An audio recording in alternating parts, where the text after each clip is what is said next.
Bismillahirrahmanirrahim. In the name of God, the most gracious, the most merciful.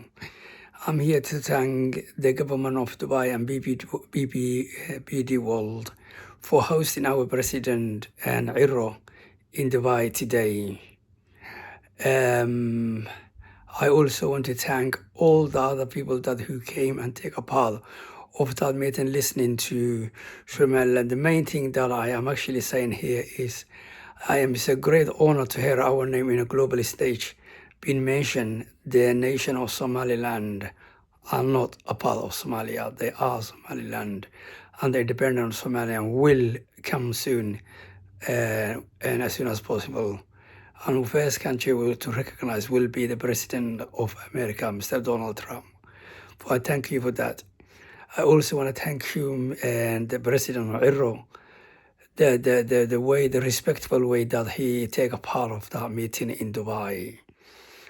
Now I'm going to speak Somali. Waxaan maanta halkan hambalyo weyn inoogu ah dadkii Somaliland ku joogay ku nool oo dhan. Waan idin sheegayay maxay magaca Somaliland meel kasta uu tagay, meel kasta uu gaadhay.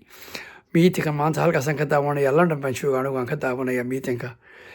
Ciro uu ka qayb galay Dubai, magaciina waa ka sidaa sharafta loogu hadlay.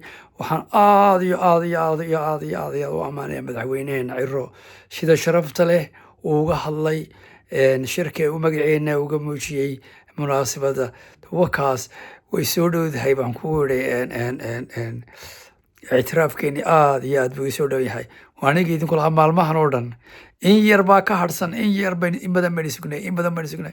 Alxamdulilaahi rabbil caalamiin, alxamdulilaahi rabbil caalamiin. Somaliland diyaar garooba. ictiraafkiiba halkaas ku taagan, aad baan u faraxsanahay. subscribe walaal, comment kana sameeya. Horta ma ogtiin marka aad subscribe ku samaysaan, aad comment badan ku samaysaan, idinkuna waa dagaalamaysaan. Ma ogtahay? Comment-ka ku soo qora sida aad fakarkiinu yahay ku soo qora.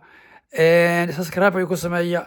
kun baan doonaynaa gaadhno ina gaadhsiiya. Dhawaka farxadii way socotaa. Asalaamu calaykum.